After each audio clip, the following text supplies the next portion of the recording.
في الليل لما الدنيا تسكت والظلام يسيطر، في أماكن بتفضل محتفظة بالأسرار بتاعتها. أسرار محدش يعرفها غير اللي جرب يدخل جواها. قصتنا النهاردة حقيقية زي ما اتبعتت، مش مجرد خيال. دي حكاية اتقالت وترددت، وكل اللي سمعها خرج بإحساس إن في حاجة لسه هتحصل تاني. لو قلبك جامد كمل معنا القصة، لكن لو بتخاف من الضلمة اقفل دلوقتي، لأن اللي جاي أظلم مما تتخيل. اسمي كريم، ودي الحكاية اللي عمري ما هعرف أنساها. كل حاجة بدأت في يوم عادي جدا، لما أنا وصاحبي وليد وحسام كنا بندور على شقة قريبة من الجامعة عشان نسكن فيها. كنا متحمسين نبدأ حياة جديدة بعيدة عن الزحمة والتعب بتاع كل يوم. واحنا ماشيين كان في شارع مهجور، لقينا في ورقة صغيرة متعلقة على باب عمارة قديمة بتقول شقة للإيجار. الرقم مكتوب بخط غريب زي كأنه معمول بحبر نشف من زمان. اتصلنا بالراجل، صوته كان بارد جدا وكأن مفهوش حياة. قال لنا تعالوا يوم الجمعة بعد المغرب. ما استغربناش، كنا شايفين إن الموضوع ده كله صدفة بس مش أكتر. العمارة كانت قديمة بشكل مريب قوي، والسلم كان ضيق ومكسور. كل خطوة على السلم كان ليها صوت صدى، كان صدى طويل قوي، وكأن العمارة كلها بترد علينا. الريحة كانت شبه ريحة المقابر، مش ريحة عمارة عادية. الهوا كله كمان كان بيخنق، كأنه مليان تراب بقاله سنين. لما وصلنا للشقة، الباب كان خشب قديم وكان لونه أسود وعليه خطوش غريبة قوي، شكلها مش طبيعي، كأن حد معاه ضوافره بيخربش وبيحاول يخرج من الباب. لما فتحنا الباب، الهوا اللي خرج من الشقة كان كأنه مسموم، ريحته زي ريحة العفن والصديد، ريحة رطبة كده ضربتنا في وشنا. في ركن في الشقة كان في كرسي خشب قاعدة عليه واحدة ست عجوزة، جلدها مترهل وعينيها لونها حمرا عاملة زي النار، كأنها مش بشر. صوتها كمان غريب قوي، عامل زي صوت راجل وست في نفس اللحظة. الست العجوزة كانت بتضحك ضحكة تخلي دمك يتجمد في عروقك. قالت لنا أهلا، لسه الشقة مستنياكم من زمان. كنا متوترين بس عايزين نخلص ونوفر مكان نعيش فيه. بصينا لبعض وضحكنا عشان نكسر الجو، لكن من جوانا كنا عارفين إن في حاجة غلط، في حاجة غريبة. بعد ما خدنا الشقة ودفعنا العربون، بدأت كل حاجة غريبة تحصل. أول ليلة صحيت على صوت خطوات تقيلة في الممر، كأن حد بيمشي بنعل حديد. رحت عشان أبص، ما لقيتش حد. رجعت عشان أنام، لقيت الشبابيك مفتوحة رغم إن أنا كنت متأكد إن أنا قافلها.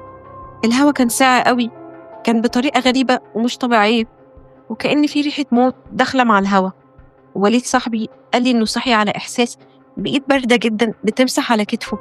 ولما بص لقي الست العجوزة واقفة جنبه على السرير، عينيها برضو مولعة زي النار. حاول يصرخ بس صوته مطلعش. أما حسام كان كل شوية بيحكي إنه سمع صوت طفل بيغني أغنية غريبة وهو بيزحف على الأرض، بس الطفل بيختفي في الضلمة. في مرة كمان لقينا على الحيطة كتابة بالدم بتقول أنتوا مش أول ناس هنا. وبعد كام يوم الوضع زاد سوء، المرايات بقت عليها بصمات صوابع صغيرة كأن في طفل بيلعب عليها. وكل ما ننام بنلاقي الصور بتاعتنا متعلقة على الباب، صور لينا واحنا نايمين بس عينينا سودة وفاضية.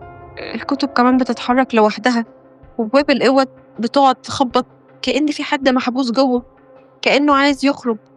ليلة الجمعة الشقة كلها اتحولت لحاجة مش طبيعية. الكرسي اللي في الصالة فضل يتهز لحد ما اتشعلق في السقف واترمى ناحية الحيطة. الأرض كمان فضلت تتهز وكأن في حد بيئن تحتها وعايز يطلع من تحت البلاط. اشتغل ينادينا كأنه عايز يطلع. ظهرت لنا الست العجوزة تاني، قاعدة برضو على الكرسي اللي رجع مكانه فجأة. فضلت تضحك وتقول لسه الحكاية ما ابتدتش. قررنا إن احنا نسيب المكان ونمشي منه بسرعة، لكن أول ما وليد حاول يفتح الباب لقي قفل جديد ظهر فجأة مكان الكالون. لما حاول يدخل المفتاح لقي الدم بيطلع من فتحة الباب. وفجأة أوضة حسام قفلت عليه لوحدها، وصوته فضل يعلى وفضل يصرخ. ولما قدرنا نكسر الباب ما لقيناش حسام، كان في على الأرض كتابة بتقول بقى لينا. فضلنا أنا ووليد مرعوبين، وعرفنا إن كل اللي فات كان مجرد بداية للي بيستنانا. حاولنا نهرب من الشباك، وفعلا كسرنا واحد بالعافية.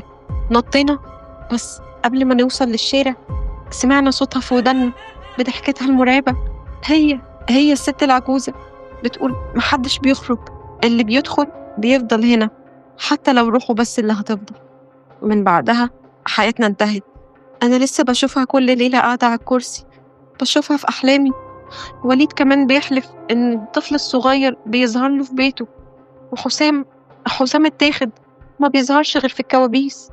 عيني برضو سودة وبتقول لنا الدور جاي عليكم. القصة دي حقيقية زي ما واحد من المتابعين بعتها لي، بس يا ترى هي حقيقية فعلا ولا كل ده من نسج خياله؟ لأن البيوت المسكونة عمرها ما بتسيب حد في حاله.